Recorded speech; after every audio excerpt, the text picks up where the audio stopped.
है। ये एतकाद की कमजोरियां हैं हमारी। अकीदे कमजोर हो गए जो ससुर से मांगने पे लगे।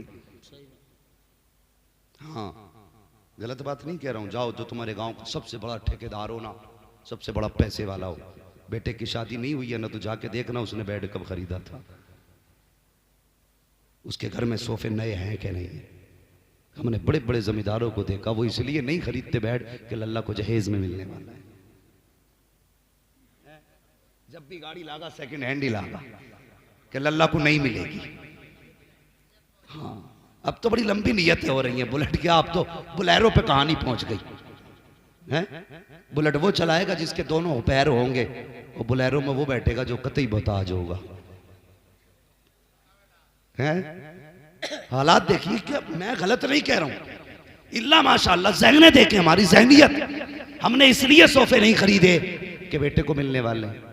दादी के जहेज के मिले हुए बर्तन, एक जगह तकरीर करने गए ना, तो एल्युमिनियम का तबाक, उसमें 36 गड्ढे। हमने कहा ये कब कहा? कि हमारी अम्मा के जहेज का है, और खुद पोतों वाला था। कह रहे अम्मा के जहेज का, इतने पुराने चला रहे, लेकिन नहीं ला सकते। हाँ, डिनर सेट नहीं लाएंगे खरीद के, क्योंकि बेटे को मिलने वाला है। यह एतकाद हमारे कमजोर हो गए। भला तब नहीं होता जब ससुरालिये देते, भला तब होता है जब खुदा देता है। बेशक, ये याद रखिए, भला तब होता है जब खुदा देता है। फिर ससुराल की तरफ मुंह करके बैठा, कब मिलेगा, कब मिलेगा। मोहल्ले वालों की गाड़ी से ड्राइविंग सीख रहा है, क्योंकि ससुरालिये देने वाले। हमारी कौम की सच्चाई है। ड्राइविंग सीख रहा है कि यार बब्बू तू सिखा दिए। कहा क्योंकि मेरा रिश्ता हो रहा, चल गाड़ी की बात चल रही है। तेरे बाप ने खरीद के रख दी थी ना जायदाद, इसलिए हम करते हैं। भाई लड़की वाला अपनी मर्जी का मालिक, चाहे तो सारी जायदाद उठा के दे दे, उसकी मर्जी है। घर उठा के दे दे, उसकी बेटी है। तू कौन होता है डिमांड करने वाला? आज अल्लाह माफ करे, ये रिश्ते कराने वाले भी कम नहीं है। जब तक बेटे का रिश्ता नहीं होता, पूरा हाव भाव बनाया जाता है, माहौल बनाया जाता। कहते हैं जी 90,000 कमा रहा लड़का, 80,000 इस महीने डाले हैं। खास करके बीच वाले को बुला के कहा जाता है, सुन तो सही, रिश्ता बाद में कराना। तुझे पता है इस महीने की इनकम मेरे बच्चे की क्या थी? का 1,05,000 डाले गए। और जब इसी बेटे की शादी हो जाती है, फिर 4 लोग बैठ के कहते हैं, समधी साहब जरा दामाद को समझाइए, आज तक 2 पैसे कमा के ला के ही नहीं दिए। अल्लाह जी, शादी से पहले 80,000 कमा रहे थे, वो कुछ नहीं जी, वो तो हाव भाव बना रहे। वो खत्म था ही नहीं, खत्म कहां से होता। बेवकूफ बनाते ये बीच वाले लोग। काम अच्छा है, लेकिन शराफत से करो। जो सच है वो बताओ। तुम्हारे झूठ की वजह से कितनी बच्चियां बेघर हो गई। जब बाप ने सुना 10 लाख लड़की वाला देने वाला, उसने 3 की बात की थी, 10 तो उसने कहे भी नहीं थे। फिर मेहनत करके 5 कर दिए, फिर भी 5 का कर्जमंद रह गया। फिर बेटी को मारा जाता है, फिर कहा जाता अपने बाप से कह जहेज पूरा करे। अल्लाह अकबर। ओ यार, दुआओं में रब से बेटियां मांगा करो। कितनी हिम्मत वाली होती हैं बेटियां। तुमसे भी गुजारिश है बापो, जब बेटियों के रिश्ते करो तो देखभाल के रिश्ता किया करो, सोच समझ के रिश्ता किया करो। आंखें बंद करके बेटी न फेंका करो। ये मत देख के पैसे वाला है बेटी सुख में रहेगी, बात वाला के बेटी सुख में रहेगी। बेटियां सुख में अमीरों के घर नहीं रहती हैं, बेटियां सुख में दिल वालों के घर रहा करती हैं। ये जरूरी नहीं है जिन पे पैसा होगा वो सुख में रखेंगे, सुख में उसके घर बेटी रहती है जो खुदा से भी डरता है, मुस्तफा से भी डरता। सुभान अल्लाह, सुभान अल्लाह, माशाअल्लाह, बहुत खूब।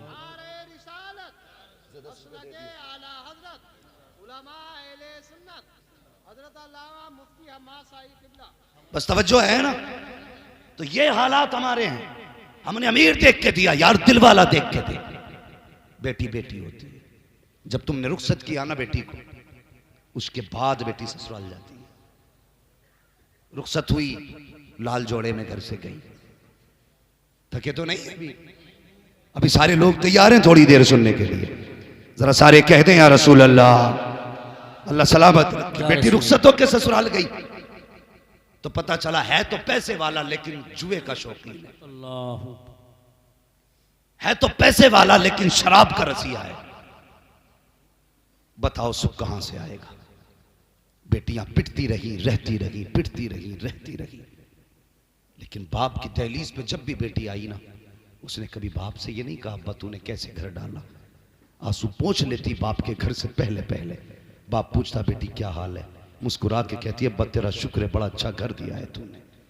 उसे पता है अगर मैंने कह दिया बाबा मुझे रोज गालियों के बाद रोटी मिलती है, रोज तानों के बाद रोटी मिलती है ना, ये कभी चैन से सो नहीं पाएगा, ये कभी चैन से सो नहीं पाएगा।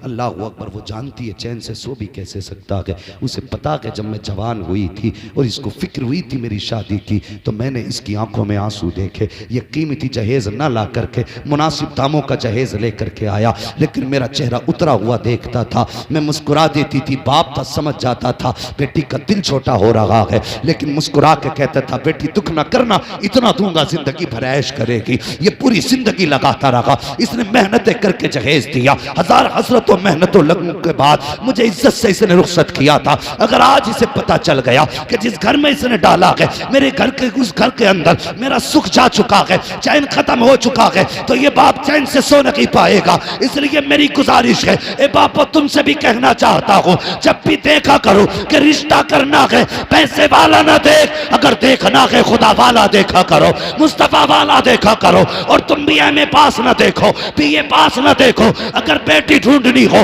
दीनदार देखा करो। ये पूछो कुरान आता है कि नहीं, नमाज पढ़ती है कि नहीं। अगर नेक बेटी लाओगे तो तावीज़ों की जरूरत नहीं होगी, कदम इसके आएंगे, करम खुदा का बरसना शुरू। सुभान अल्लाह, माशाअल्लाह, बहुत खूब। आज आग लगी है समाज में, आग। तुम्हें पता है, तुमको अमीरों दौलत वालों 10 लाख की आतिशबाजी करने वालों, इस साल में 7 लड़कियों ने मुस्लिम धर्म छोड़ा है। 7 लाख गैर मुस्लिमों के घर में पहुंची। जिम्मेदार कौन? तुम कहोगे आरएसएस, में कहूंगा गलत, इसके जिम्मेदार तुम हो। हां, दिल के पपोले जल उठे सीने के दाग से, इस घर को आग लग गई घर के चिराग से। हमने निकाह इतने मुश्किल कर दिए कि बेटियां उम्मीद ही हार बैठी। गुजरती उम्र देखी तो किसी का भी हाथ थाम लिया। इसके जिम्मेदार हम हैं, हमें इसके जिम्मेदार। यही तो बेटियां थी जो हुजूर के लिए जंगों में बड़े बड़े बहादुरों के आगे सीना सफर होती थी। आज यही बेटियां इस्लाम से क्यों निकल रही है? क्या है इसके पीछे राज? कभी झांकना पड़ेगा अपने गिरबान में। सुना होगा ना, तारीख रही है बेटियों की। हजरत खालिद बिन वलीद जंग में एक दिन टोपी भूल गए थे, पता है ना? जंग में, बात समझ रहे ना सारे लोग, जंग में टोपी भूल गए थे, तो इधर बीवी सोई, ख्वाब में हुजूर तशरीफ ले आए। फरमाने लगे तुम सो रही हो, मेरा खालिद दुश्मनों की भीड़ में, दुश्मनों के बीच में फंसा है। गालिबन ये ख्वाब हजरत अबू बैदा इब्न जर्राह ने देखा कि तुम सो रहे हो, मेरा खालिद दुश्मनों की भीड़ में है। आंख खुली, जल्दी से दस्ता तैयार किया, फौरन खालिद बिन वलीद की मदद के लिए भेजा। इधर बीवी ने निगाह डाली, देखा टोपी रखी हुई है। कहते ये टोपी तो कभी खालिद छोड़ते नहीं है, आज कैसे रह गई? जल्दी जल्दी टोपी उठाई है, दिल की धड़कनें तेज थी। अल्लाह मेरे खालिद की खैर करना, आज बिना टोपी के गए हैं जंग में, दुश्मनों के बीच में खालिद घिरे हैं। इधर अबू बैदा बिन जर्राह का दस्ता, उधर बीवी के हाथ में टोपी, आप नकाब पहन के तेजी से घोड़ा तोड़ा रखी थी। देखा दस्ते ने जाता हुआ, ये खातून कौन है? अबू बैदा ने कहा पकड़ो इस सवार को, देखो तो सही ये कौन जा रहा है। लोग दौड़ करके गए। हजरत खालिद बिन वलीद की बीवी ने कहा ठहर जाना, मेरे करीब मत आना, मैं कोई और नहीं बल्कि खालिद बिन वलीद की बीवी हूँ। कहा कहाँ जा रही हो? कहा खालिद अपनी टोपी भूल गए हैं, वो देने जा रही हूँ। ये लोगों ने कहा था हमें दे दो, हम पहुंचा देंगे। खालिद बिन वलीद की बीवी ने बड़ा प्यारा जवाब दिया था, इसमें हुजूर के बाल हैं और ये हमारे घर रहते हैं, हमें पता है इनका अदब कैसे किया जाता। नारे तकबीर, नारे रिसालत, नारे गौसियत, मसलके आला हजरत हजरत अल्लामा मुफ्ती हम्माद रजा साहिब किबला। सुभान अल्लाह। तारीख रही हमारी बेटियों की, और टोपी लेके खुद गई। जिस दुश्मन के जत्थे में खालिद डर छुपे थे, दबे थे, घिरे थे, उसकी जब जाकर के सफे पलटना शुरू की, खालिद अपनी तलवार भूल गए, बीवी को देखने लगे और बीवी नकाब में थी। आपने फरमाया कौन है ये जवान जिसकी तलवार थमती नहीं? और तलवार के आगे कोई टिकता नहीं। हल्के से नकाब सड़काया, मुस्कुरा के कहा खालिद मैं तुम्हारी ज़ौजा, सुभान अल्लाह, मैं तुम्हारी ज़ौजा हूं। कहने लगे ये महारत कहां से? कहने लगी सुनो खालिद, कल तक टोपी तुम्हारे पास रहती थी, आज टोपी मेरे पास रखी हुई। सुभान अल्लाह, सुभान अल्लाह, बहुत खूब। ये थी मेरी कौम की बेटियां, आज भी बेटियां हैं। और ये बीमारी फैल कहां से रही है? तुम्हारे ट्यूशन, तुम्हारे कॉलेज, तुम्हारे स्कूल, तुम्हारी यूनिवर्सिटीज की गलत तालीम से फैल रही है। सही बात है। हम इसके मुखालिफ नहीं कि बेटियां MBBS ना बने, हम तो दुआ करते हैं हर बेटी MBBS बने। लेकिन बात बात पे बंदूकें निकालने वालों, बात बात पे तमंचे निकालने वालों, क्या तुमने अपनी कौम के बच्चों के लिए कोई CBSE कॉलेज कायम किया?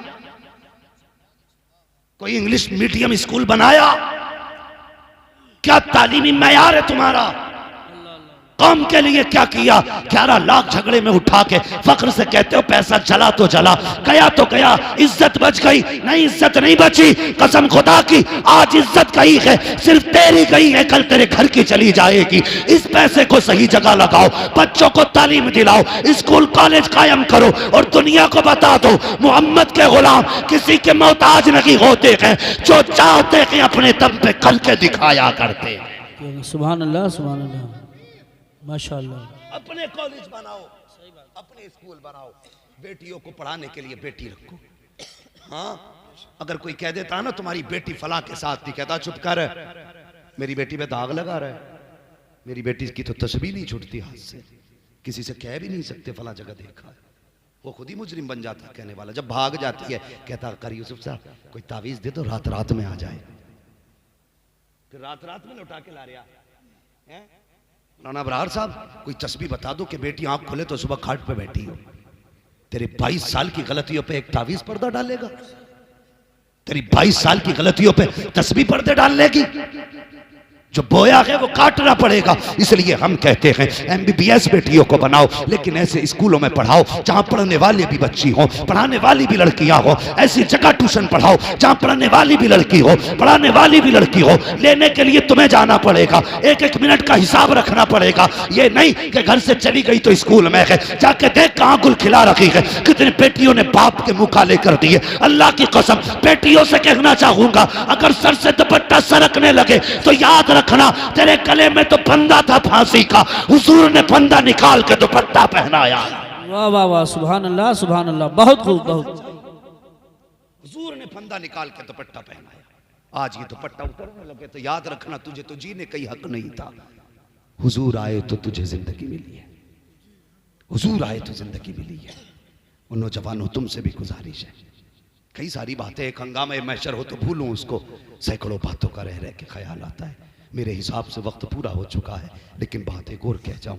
लोग कहते हैं बच्चे गाली बड़े बकरे, घर के हालात बेहतर करो, बच्चे खुद ब खुद सुधर जाएंगे। घर के हालात अच्छे करो, बच्चे खुद ब खुद सुधर जाएंगे।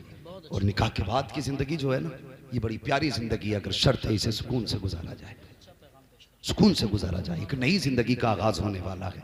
कल एक बारात जाएगी, कल एक घर आबाद होगा। हाँ, मगर याद रखना दुल्हन की वीडियो मत बनने देना। मैं घर वालों से गुजारिश करूंगा, किसी वीडियो मेकर के जरिए दुल्हन की वीडियो मत बनने देना। हालात ये हैं, हालात ये हैं, हालात ये हैं। दूल्हा बाद में देखता है, कैमरे वाला पहले देख लेता है। हाँ, फिर उसके बाद वो बदतमीजी चलाई जाती है कौम के आगे। तुम्हें पता है अब तो हम लोग ना मैरिज हाल से रुखसत कर रहे हैं बेटियों को, मैरिज हाल से। अल्लाह तौफीक देना अपनी बेटियों को घर से रुखसत करना। खाना कर दो मैरिज हाल में, दावतों का इंतजाम कर लो, लेकिन बेटी अपनी चौखट से रुखसत करना। इसलिए कि जब वो उस घर से जाएगी ना, तो उस घर की दीवारों ने उसे सजदे करते देखा होगा, उस घर की छत ने उसे कितनी रातों में रोते देखा होगा, उस घर की जमीन गवाह होगी। ये वो है जो रातों को उठ उठ के मुसल्ले बिछाती थी। उस घर का एक एक गोशा कहेगा मालिक आज वो घर छोड़ रखी है जो रातों रात मुझे आबाद रखा करती थी। जब ये घर से रुखसत होगी तो अकेली नहीं आएगी, दीवारों की दुआएं साथ होंगी, छतों की दुआएं साथ होंगी, जमीन की दुआ साथ होगी, हवा की दुआ साथ होगी। अकेले नहीं आएगी बल्कि उसके दामन में रब का करम भर के लेके आए। सुभान अल्लाह, माशाअल्लाह, बहुत हालात है। हम बेटियों को घर से रुखसत नहीं करते, मैरिज हाल से कर रहे। अल्लाह तौफीक दे तो घर से बेटियों को रुखसत करें। घर से रुखसत करे। और दूल्हा से भी गुजारिश है, 2 रकात ये सिर्फ आज ही नहीं पढ़ने हैं, अल्लाह तौफीक दे तो बार बार पढ़ते रहे। मैं आप ही के उपराले में एक जगह नमाज पढ़ाता था, नाम नहीं बताऊंगा, समझ जाओगे, मशहूर है वाक़या। हाँ, मगर इतना पता है ना, 2 भाई आए एक साथ दूल्हा बन के, एक ही घर में 2 लोग थे ना। तो जब आए ना तो भैया अल्लाह खैर करे ना, वो जो नियत बांधी है उसने, तो मैं कभी उठूं कभी बैठूं, पता ही नहीं चल लिया कब सलाम फेरेगा। दे सजदे पे सजदा, सजदे पे सजदा, सजदे पे सजदा है। मैं तो चलो था इमाम मन के भाई करता रहे, हाजी मौका मिला है, शाम भी हो जाएगी, कर तो सजदा ही रहा है ना, मैं क्यों रोकता उसे भाई तू सजदा ना कर। तो जब बरातिये थे वो थक गए, बोले बे कब फेरेगा सलाम, तो एक सजदे में से ही कह रहा ना आपका आखिरी सजदा है। ये 2 रकात आज ही नहीं पढ़नी है। रब से रिश्ते मजबूत करो। क्या मतलब है इस 2 रकात का पता है तुम्हें? रब का शुक्रिया अदा कर रहे, मालिक तेरा शुक्र है, तूने हमें सेहरे वाला दिन दिखाया है।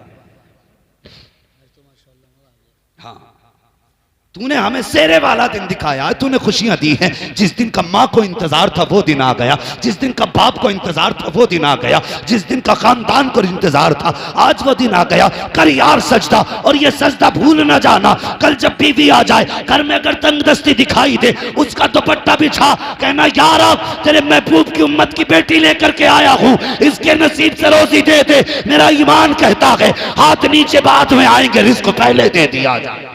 सुभान अल्लाह, माशाअल्लाह। रिश्ते ही कमजोर हो गए रब से। कहते बहुत दुआ मांगी, कबूल ही नहीं हुई, कबूल ही नहीं हुई। मैंने कहा अजीब बात है, कहता कबूल ही नहीं मांगी कैसे? कभी जुम्मे में देखियो कैसे मांगते। चैनल वालों जरा सुनो, तुम भी हुजूर की उम्मती हो, सिर्फ चैनल वाले नहीं हो। कभी मस्जिद में जाके देखिए, है 2 लास्ट की पढ़ के ना, हाथ यहां तक सीधे नहीं आते और कट, सबसे पहले चप्पल देखने भाग गया। और उसकी भी फिक्र ठीक है भाई, ऐलान होता कोई इमाम साहब का ही ले गया। कहते फिर जब पहुंचाने जावे तो कहते धोखे से आ गई थी। मेरी समझ में बात नहीं आती, अंधा आदमी जिसकी आंखें ना हो ना, उसके आगे ना उसके जैसी 10,000 चप्पलें रख देना, वो पैर डाल के बता देगा ये मेरी नहीं है।